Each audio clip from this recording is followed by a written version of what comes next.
BFM Business, le cercle de la santé, Jérôme Tichit. Bonjour et bienvenue dans ce troisième numéro du Cercle de la Santé sur BFM Business. Rendez-vous mensuel désormais. Et dans l'actualité de la santé, ce mois-ci, nous allons longuement parler de l'intelligence artificielle, de plus en plus au cœur de la médecine et de la recherche. Trois invités pour en parler aujourd'hui, notamment le fondateur d'Adscientiam. C'est une appli qui permet aux patients atteints de sclérose en plaques de collecter leurs données de santé. Pour parler de ce sujet également, nous recevrons le professeur Christophe Letourneau, chef du département d'essais cliniques précoces à l'Institut Curie. Avec nous aussi Marc Bonneville, directeur des affaires médicales et scientifiques de l'Institut Mérieux. Au sommaire également, deuxième sujet de ce cercle de la santé, nous ferons comme chaque mois un point sur la réforme Ma Santé 2022, un point avec Marie Valogne. On parlera notamment de l'essor des communautés territoriales de santé, c'est le nom officiel désormais de ce qu'on appelle plus communément les maisons de santé. Enfin, notre rubrique Et la vie continue, comme chaque mois, nous sommes allés ce mois-ci à la rencontre de Marine Barnerias, jeune animatrice du magazine Littoral sur France 3. Il y a 4 ans, en 2015, on lui a diagnostiqué une sclérose en plaques. 4 ans plus tard, vous verrez à quel point elle est combative et comment elle gère, entre guillemets, sa maladie. C'est parti donc pour le cercle de la santé. BFM Business, le cercle de la santé. Voilà, c'est donc parti pour ce premier talk consacré à l'intelligence artificielle, à ses répercussions importantes. On va le voir avec nos trois invités, à la fois donc dans la médecine, mais aussi dans la recherche. On va donc en parler avec tout d'abord Lyoma Tokitsu. Bonjour. Bonjour. Vous êtes le président d'Adscientiam. On parlera donc dans un instant de votre appli qui en fait s'appelle MS Copilot, qui est donc l'appli développée par Adscientiam en faveur à destination des personnes atteintes de sclérose en plaques. À vos côtés, Marc Bonneville. Bonjour. Bonjour. Vous êtes président de l'ARIS, l'Alliance pour la recherche de l'innovation des industries de santé. Vous êtes également au sein de l'Institut Mérieux depuis 6 ans, maintenant depuis 2013, en charge donc de la direction de la scientifique et médicale. On parlera donc avec vous de toutes ces thématiques. Et puis à ma gauche, le professeur Christophe Letourneau, chef du département d'essais cliniques précoces à l'Institut Curie. Vous êtes également professeur de médecine à l'Université Paris-Saclay. On va commencer, si vous le voulez bien, donc avec vous, Lyoma. Donc je le disais, il y a une société qui est née en 2013 qui s'appelle Adscientiam et une application. Cette application, elle est destinée aux personnes atteintes de sclérose en plaques. Parlez-nous donc de cette application, comment ça marche très concrètement ?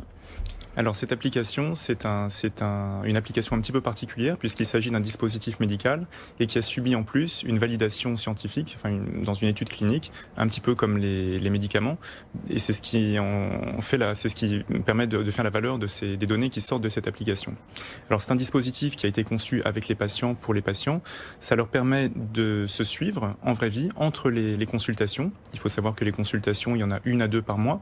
Et donc, grâce à ce dispositif médical, on remet entre les mains du patient quelque chose qui lui permet de réaliser lui-même à domicile un examen qui est similaire à celui réalisé habituellement par le médecin à l'hôpital. C'est quel type d'examen ? Qu'est-ce qu'on se fait soi-même à domicile ? Alors le patient peut tester différentes fonctions comme la marche, la dextérité, la cognition, la vision à bas contraste. Il peut également déclarer un certain nombre de choses.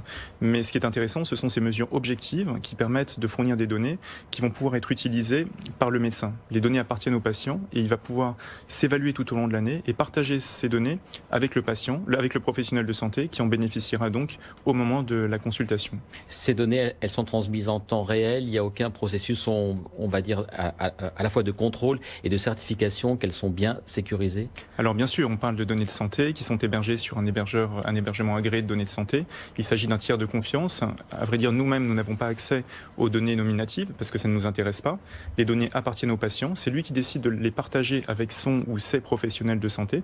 Donc il contrôle tout le processus et seuls ces professionnels de santé ont accès aux données nominatives. Ensuite, il y a un certain nombre de consentements qui vont lui permettre de nous autoriser à faire différents types de traitements pour ces données, notamment pour faire progresser la recherche. Vous parliez de validation clinique de cette appli, de validation. Vous en êtes où ? Est-ce qu'elle est reconnue ? Est-ce qu'elle peut servir pour n'importe quel patient atteint de sclérose en plaques ? Est-ce qu'on est en phase de test ? Vous en êtes, de ce point de vue-là, à quel niveau ? Alors MS Copilot a subi une validation clinique. On a terminé une étude sur 220 participants dans 11 des 22 centres experts sclérose en plaques en France. C'est le premier dispositif médical validé pour le suivi de la sclérose en plaques. Aujourd'hui, il est utilisé par à peu près par 70% des médecins, des neurologues spécialisés dans la sclérose en plaques. Et ces neurologues le prescrivent à leurs patients qui utilisent MS Copilote de manière à mieux préparer leur consultation. La sclérose en plaques, les chiffres clés, on les rappelle, combien de personnes atteintes actuellement Alors, en France déjà? En France, on a à peu près 100 000 patients qui sont atteints, et c'est une maladie c'est une maladie qu'on ne guérit pas. Donc on peut au mieux ralentir sa progression, et c'est pour ça qu'il y a un enjeu important, c'est d'avoir les informations sur l'évolution de la maladie très tôt, pour pouvoir intervenir le plus tôt possible, de manière à préserver la qualité de vie du patient et retarder l'apparition du handicap. Sur 100 000 patients, combien utilisent actuellement votre application? Alors aujourd'hui, on a lancé le dispositif d'abord avec les professionnels de santé, puisqu'il était très important que ces derniers acceptent de prendre en considération les datas pendant la consultation. C'est ce qui fait l'intérêt du dispositif. Une fois cet objectif atteint, donc on a atteint 70%, on a commencé à travailler avec les patients, avec l'appui des associations comme l'ARCEP, qui sont très impliquées depuis le début dans le dispositif. Aujourd'hui, nous avons plusieurs centaines de patients qui utilisent régulièrement MS Copilote. Et ces données, donc vous l'avez dit, ça facilite le soin et le quotidien des patients, parce que ça leur évite des visites à l'hôpital notamment. Mais c'est quoi le but aussi? C'est vraiment d'améliorer la recherche au sens large, c'est aussi de mieux voir les signes d'évolution, parce que c'est une maladie évolutive. Les signes d'évolution, c'est quoi les différents buts de votre application? Alors l'un des buts fondamentaux de Ad Scientiam, ça veut dire vers la science en latin, et donc un de nos objectifs, c'est vraiment de contribuer quelque part au progrès de la médecine au service des patients. Donc vous l'avez compris, dans la sclérose en plaques, aujourd'hui on utilise des systèmes qui sont plutôt manuels que digitaux, et le but de MS Copilote, c'est d'apporter plus de finesse dans l'évaluation de la maladie, pouvoir détecter des signaux faibles. Et ça, c'est une première étape, c'est un premier objectif. Donc aujourd'hui, MS Copilote est utilisé par tous les acteurs qui font de la recherche. On a notamment des contrats avec 3 grands laboratoires pharmaceutiques qui s'intéressent justement à ces mesures d'évaluation plus précises. Voilà, donc sur ce point, donc il y a une réelle utilité. Je précise qu'à la fin de cette émission, on aura le témoignage de Marine Barnerias. Elle est journaliste à France 3. Elle présente une émission qui s'appelle Littoral. Et elle nous racontera que suite à l'annonce de son diagnostic, c'était en 2015, eh bien, elle a d'abord évidemment eu le choc, puis ensuite le contre-choc, ça a été de positiver les choses. C'est un témoignage fort donc à la fin de ce cercle de la santé. Je me tourne vers vous, Christophe Le Tourneau, donc à l'Institut Curie. Est-ce qu'on travaille avec de telles start-up telle Ad Scientiam? Alors, il y a des collaborations, effectivement, avec ces startups. À l'Institut Curie, qui est à la fois un hôpital où on traite des patients atteints de cancer et un centre de recherche, il y a des milliers de données qui sont générées tous les jours, que ce soit des données cliniques, des données d'imagerie, même des données de génomique, de séquençage de la tumeur des patients.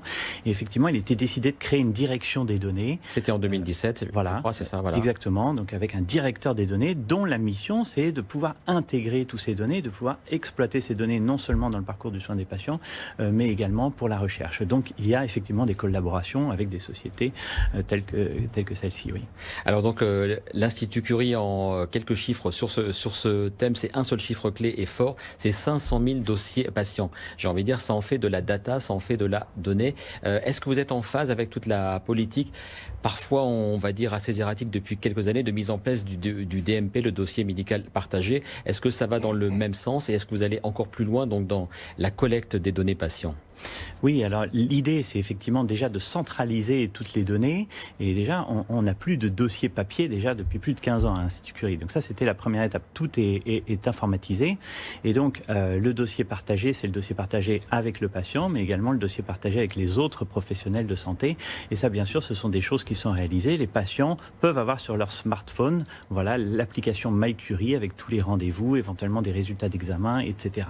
Donc oui, ça va dans ce sens-là, mais tout en restant bien sûr dans la loi de protection des données de santé avec tous les processus qui vont avec. Et ça vous sert à quoi? Donc on a vu, ça améliore, on l'a dit déjà, le quotidien, le suivi des patients, mais vous, ça vous sert à quoi? Est-ce que d'un point de vue de la recherche thérapeutique, ça vous sert vraiment de manière très efficace à l'instant T en 2019, ou est-ce que ça va beaucoup évoluer au cours des prochaines années?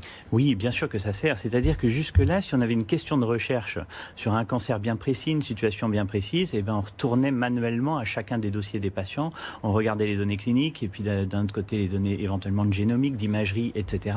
Là, en mettant toutes les données ensemble, on peut interroger le système et donc avoir accès à toutes ces données qui sont intégrées et donc finalement aller beaucoup plus vite dans la recherche puisqu'on peut répondre à ces questions beaucoup plus rapidement. Donc c'est quelque chose qui est essentiel mais qui ne doit pas être limité d'ailleurs à l'Institut Curie, c'est quelque chose qui est partagé avec les différents centres de lutte contre le cancer dans le cadre d'Unicancer qui est cette fédération des centres. Est-ce que c'est pas un des points faibles, ce partage de l'information? On a parfois l'impression que chaque établissement garde ses données de manière un petit peu personnelle. Voilà. Est-ce qu'il y a un vrai travail de communication et de travail ensemble?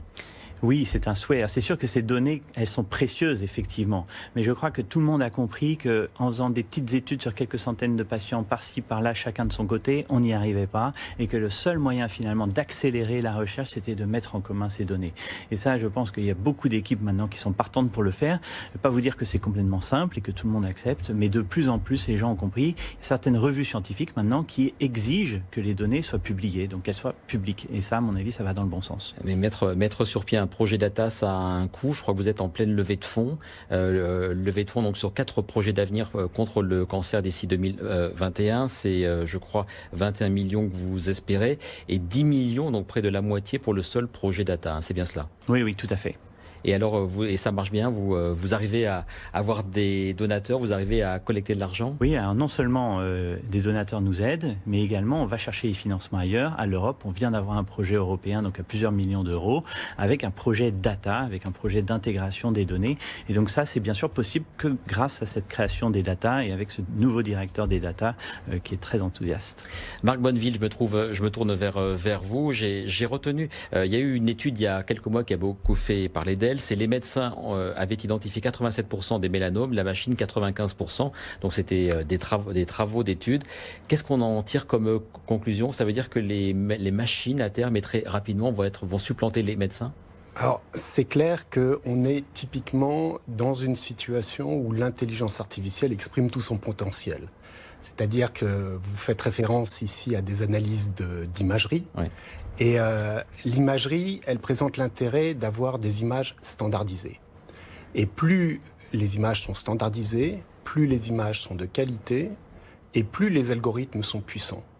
Donc effectivement, c'est très probablement dans l'imagerie et par extension dans les approches d'histologie que l'intelligence artificielle donnera tout son potentiel et il y a effectivement un certain nombre d'applications qui permettent non seulement d'améliorer ou d'accélérer l'analyse des données d'imagerie, mais également des nouveaux logiciels qui permettent même de faire mieux que l'homme et de tirer des informations que l'œil humain n'arrive pas à analyser.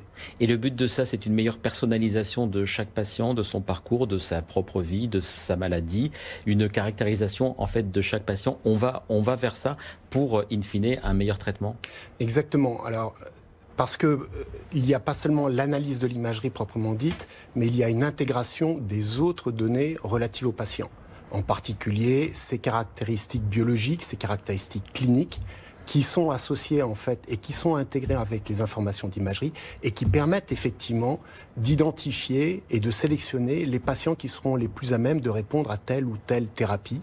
Et il y a eu un très bel exemple avec une société qui s'est montée du côté de l'Institut Gustave Roussy et qui a pu montrer effectivement la puissance de ce type d'analyse intégrée pour pouvoir prédire, par exemple, des patients qui étaient éligibles aux immunothérapies. J'aimerais, on est sur BFM Business, qu'on parle des enjeux économiques de ce dont on parle, mais des enjeux économiques dans le domaine de la santé. Est-ce que vraiment ça veut dire qu'on arrivera, avec toutes ces analyses, avec toute cette collecte de données et ces analyses qui en sont faites, est-ce qu'on arrivera à avoir des dépenses de santé moins lourdes parce qu'on saura mieux traiter les maladies et les personnes? Alors, c'est ce que l'on espère. Pour l'instant, c'est un vœu pieux. Il y a effectivement un énorme potentiel. Il y a beaucoup de questions qui se posent par rapport à cela. Quand on parle des enjeux économiques, on parle notamment du business model, par exemple des bases de données. Or, comme on vient de le discuter, les bases de données sont un élément absolument incontournable pour la validation des algorithmes d'intelligence artificielle. Mais on peut attendre effectivement de l'intelligence artificielle qu'elle puisse améliorer le suivi des patients après la commercialisation de produits et qu'elle puisse améliorer en fait finalement l'évaluation du rapport coût-bénéfice pour la société en intégrant en particulier ce qu'on appelle les données en vie réelle, des données de pratiques cliniques de routine et qui permettent à ce moment-là d'évaluer véritablement quels sont les effets secondaires et quels sont les bénéfices qui ont été apportés aux patients. Donc ça, c'est les effets pour les patients, c'est les effets pour la société. Oui. Côté laboratoire pharmaceutique, comment est-ce qu'ils vivent cette révolution de l'intelligence artificielle? Ils ciblent mieux les produits qu'ils vont mettre sur le marché. Pour eux aussi, il y a de vrais enjeux économiques. Ah oui. Il y a des enjeux absolument énormes et à tous les stades. C'est-à-dire, il y a un enjeu dès le stade de la conception de la molécule, puisque souvent, quand on essaie de définir, par exemple, un produit vis-à-vis de ce qu'on appelle une cible thérapeutique, il faut qu'on ait une connaissance la plus approfondie possible de la nature de la cible, de sa forme dans l'espace, de façon à pouvoir designer de façon rationnelle des molécules qui vont spécifiquement bloquer ou se fixer sur cette cible thérapeutique. Et là, justement, la connaissance précise de cette cible repose sur des analyses, notamment des analyses de biologie structurale, qui génèrent des quantités phénoménales de données. Et il est très difficile, sans avoir des algorithmes assez sophistiqués, de pouvoir prédire correctement quelle va être la forme de la molécule à partir simplement de données parcellaires. Donc ça, c'est la première étape. Mais la deuxième étape, c'est l'optimisation, par exemple, des coûts de production de ces molécules. Et dans ce contexte-là, en particulier dans le cas des biothérapeutiques, l'enjeu de pouvoir optimiser les systèmes de production peut espérer faire gagner en fait quasiment des sauts de l'ordre de 100 fois en termes de rendement de production. Donc c'est énorme et ça c'est un enjeu énorme. Et bien évidemment, il y a les coûts de développement clinique, tous les enjeux autour du développement préclinique et le développement de modèles prédictifs qui permettent à ce moment-là de sélectionner les molécules qui ont plus de chances de marcher chez l'homme. Il nous reste 30 secondes, messieurs. Très rapidement, un enjeu business aussi pour votre start-up Adcian-Siam. Alors, à l'instant T, vous êtes combien de personnel et quelles sont les perspectives d'évolution? Et est-ce qu'il y a des levées de fonds dans les tuyaux pour vous? Oui, tout à fait. Nous sommes aujourd'hui 25, bientôt 30. Et nous sommes en train de travailler sur une levée de fonds qui à un stade assez avancé. À quelle échéance et quel montant? Cette année, un montant que je vous communiquerai dans une prochaine émission. On vous recevra avec plaisir sur BFM Business. Messieurs, rapidement, en 10 secondes chacun, le mot de la fin. Si on fait cette même émission dans 5 ans, 10 ans, l'intelligence artificielle, elle sera vraiment dans le quotidien de la médecine et de la recherche. Je commence avec vous, professeur Le Tourneau. Alors oui, je pense que le rôle du médecin restera crucial. Dans toutes ces études, malgré tout, ce qui fait le mieux, c'est l'intelligence artificielle plus le médecin. Et puis il y a le colloque singulier médecin-patient.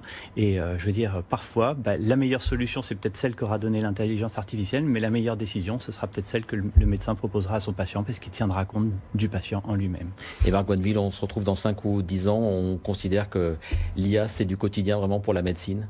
Alors je pense que dans le diagnostic, l'IA sera très certainement le quotidien. Là aussi, je rejoins le commentaire de l'IA en tant qu'aide aux médecins, mais certainement pas destinée à le remplacer. Et bien évidemment, l'IA, ça sera un véritable enjeu pour mieux stratifier les patients et mieux designer des essais cliniques de plus petite taille, beaucoup plus efficaces et qui permettront probablement d'accélérer fantastiquement le développement de médicaments. Bref, vous le voyez, on reparlera sans doute de l'IA dans nos prochaines émissions, dans les prochains mois, voire les prochaines années. Merci à tous les trois d'avoir participé à ce cercle de la santé. Dans un instant, on retrouve Marie Vallogne pour faire un point sur la réforme Ma Santé 2022. BFM Business, le cercle de la santé.